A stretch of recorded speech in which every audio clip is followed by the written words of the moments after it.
வணக்கம். இன்னைக்கு நம்ம வீடியோல புடலங்காய் வறுவல் எப்படி செய்யலாம்னு பார்க்கலாம். எப்பவுமே புடலங்காய் பொரியல் பண்ணுவோம், குழந்தைங்க விரும்பி சாப்பிடவே மாட்டாங்க.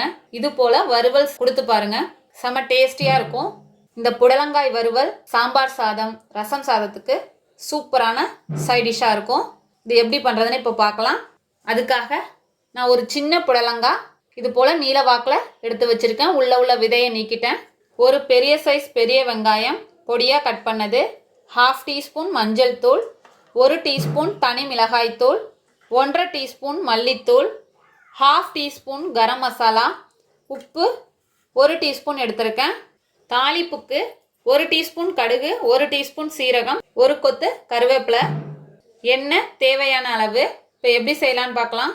இப்போது ஒரு குக்கர் எடுத்திருக்கேன். இப்போ புடலங்காயை இதில் சேர்த்துடலாம். இது கொஞ்சம் அழுத்தமாக இருக்குது.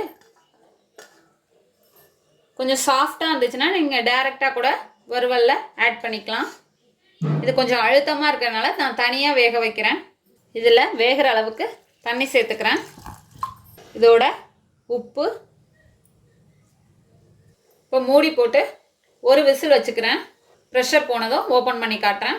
இப்போ ப்ரெஷர் போயிடுச்சு, ஓப்பன் பண்ணி காட்டுறேன். பாருங்கள், இப்போ நல்லா சாஃப்டாக வந்துடுச்சு. இப்போ இந்த ஸ்டேஜில் வறுக்க ஆரம்பிச்சிடலாம். இப்போ இதை தண்ணியை வடிச்சிட்டு எடுத்துகிட்டு வரேன். இப்போது தண்ணியை வடித்தாச்சு. இதை ஒரு பிளேட்டில் மாற்றிட்டேன். இப்போ ஒரு ஃப்ரை பேன் எடுத்துட்டேன். இப்போ ஒரு 2 டேபிள் ஸ்பூன் எண்ணெய் சேர்த்துருக்கேன். இப்போ தாளிப்புக்கான ஐட்டம்ஸ்லாம் சேர்த்துடலாம். கடுகு, சீரகம்,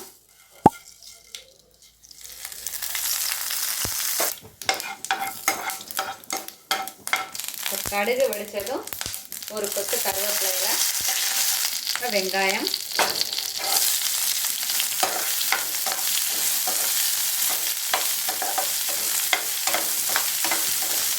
ஆல்ரெடி புடலங்காய்க்கு உப்பு சேர்த்தாச்சு. இப்போ ஆனியனுக்காக ஒரு சிட்டிகை எடுத்திருக்கேன்.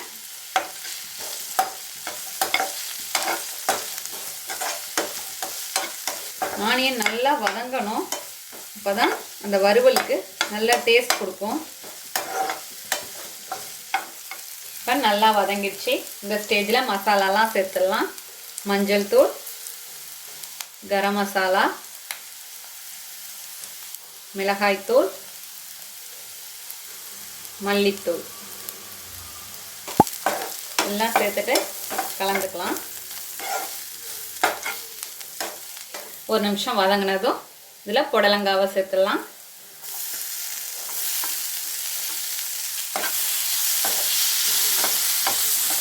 ஃப்ளேமை கம்மி பண்ணிக்கோங்க.